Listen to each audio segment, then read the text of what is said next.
Right. So this is about an enterprise migration where from legacy to modern cloud healthcare payer solution.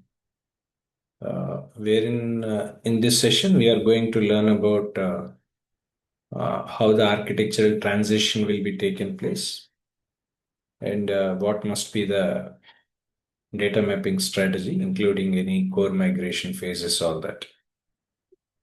So whenever we try to understand healthcare as a payer, right? So payer solutions normally will be used for benefit enrollments or any provider network management, claim processing, billing, right? So for that, payers uses multiple applications. In that regard, so the very first thing we must be knowing about what exactly the context of the business is, because whenever we try to understand about these rules, etc., we must be knowing about the context of the business first. So when we know about the context, so that we'll be knowing about what exactly the problem customer is facing and what kind of solutions and why is it from legacy to cloud native target architecture we want to impart. So that will be planned in the coming time. So the context as follows, because whoever the healthcare payer organizations are nowadays are majorly using different legacy core administrative processing applications, something like monolithic mainframe architectures, which are highly customized on-premise installations, all this. So these platforms are majorly failed to scale dynamically, like wherein they wants to prevent some agile integration with some modern healthcare ecosystems. This is what something which pair organizations are looking on as a assumption based we are discussing. Okay. So in this regard, so what is that something that we are learning is to understand about end-to-end cloud migration strategy, right from the legacy payer solutions to the modern cloud native healthcare payer solution, uh, including modernizing the administration engines, cloud deployment of either it can be Traz2 or it can be QNext or any other things, wherein by incorporating microservices, API layers, and all these. So the primary goal here is to achieve automated elasticity. That is one thing. These are all the primary goals which we wants to be achieved in. So yeah, these are the primary goals. Right. So these are the primary goals we have. Right. So primary goals is to automated elasticity.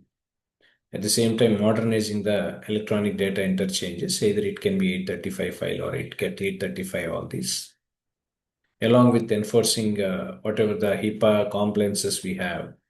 At the same time, comprehensive operational data analytics, everything will be involved in this. Now, when we try to understand the legacy to cloud target architecture, this is how generally the architectural transformation will looks like, right from moving to tightly coupled silos architecture to decoupled event-driven microservices-based architecture. The very first thing we must be knowing about the legacy on-premise state. Legacy on-premise state where it was monolithic caps-based core RPG-based platform. So they want to migrate this to the microservices one, right? So either for claim processing or membership management billing. So they want to transform. That is one thing as far as the cloud native target state is concerned. Second, earlier the legacy system when we see it is all about uh, siloed batch ED processing, which are basically file-based ones. Now we are moving towards EDI side. So that electronic data interchanges where data file formats will be in the electronic format so that nobody can see the data unless people can decrypt because other side person can see the decryption. This is can be done here. Next, relational database management system. Earlier it was. Now we are planning to have a secure cloud database management system, which is including distribution of caching, right? So auto scaling, everything is being involved in. So these are the fundamental differences, what something that we have identified between legacy to cloud-based native target system. Now, when we understand about the high-level transformation from legacy monolithic to microservices architecture, first of all, we must be knowing about what should be the end-to-end migration lifecycle. Is end-to-end migration lifecycle have four phases that we have. The first one is called discovery and profiling phase, where we have to analyze the legacy schema entities, right? So metadata, dependency mapping, data quality issues, everything we should be involved in. Second, data mapping and architecture, where we have to translate the traditional columns into standard relational or document schema structure for cloud ingestion, all that. At the same time, third, about execution and pipeline orchestration, wherein we have to extract, transform, and validate the cloud ETL workflows whenever it's needed, along with validations and verifications finally, wherein we have to conduct automated reconciliations so that we must ensure 100% data fidelity should be there. So these are the four major phases that we can see. One is about the discovery and profiling as far as migration lifecycle I'm talking about. Second, about data mapping architecture, followed by the data execution and pipeline orchestration, followed by validation and verifications, all this. So this is the sequential flow as in way, right? So discovery phase where from schema to schema profiling to mapping, we are going target mapping algorithms and all, alignment. From there, we are going for migration and validations and all that. Now, what should be the core entity data mapping strategy? Because whenever we are working on the healthcare payer systems, majorly it should be relied on the field alignments so that we have to avoid the breakdown streaming of EDI files. So that when there is any kind of specific translation logic or any kind of legacy layouts that we are using, which should be converted into modern cloud data platform schemas, all that.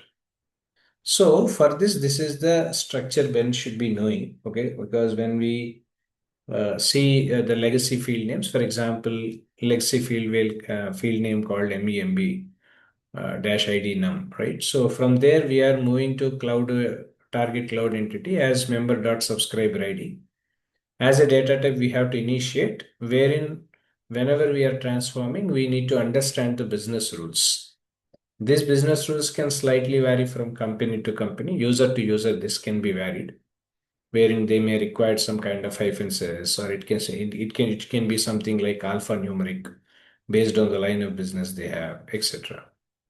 Next legacy field name can be, as an example, CLM stat CD, where this we are moving towards claim status. E number is the data type we are taking, wherein for this, whenever we are mapping should be of two-digit legacy code. Even for adjudication as well as for denials or pending and all, there should be a two-digit legacy code is required, 01, 02, 03, something of that. Next, about provider npa.ind, provider npi, which itself a character. This data type is called character, where we need to generate, validate whatever the national plans or any kind of provider enumeration systems, etc. We can register the checks, etc. Everything that can be done here. Next, DAIG CD1, which is for claim diagnosis code, wherein varchar we will be using. So this majorly to enforce ICD-10 format so that which can be aligned dynamically into legacy decimal placement holders, all that, placeholders, all that. So these are the transformations that we can do when from legacy to target cloud entity and all this. Now for this operational entity, these are the calculations and the metrics that we can follow. That is anyway that is there. Because there is a calculation that is involved in. Let's not get into that. That's not required. Because backend migration, when we do, this is how mathematically calculations that system will do it. The reason I am not explaining. Okay. Next, about the security and compliance governance. End of the day, system should have that security and compliance governance system where whatever the target environment we are complying to, right? So completely must be on the HIPAA administrative simplification provisions and all, so that whatever the health information that we are protecting should automatically be managed through strict encryption regimes, all that. At the same time, whatever the data layers that we are utilizing for AWS or any kind of Azure Key Vault Management, customer managed keys. This must ensure any kind of protection, right? So layers for different data movement pipelines and static data stores, all these. So these are the security and compliance governance we have to follow. So when there is any migration that we are doing from legacy to cloud native architecture from the healthcare applications point of view, enterprise architecture and migration strategies are concerned. This is something which we should be knowing.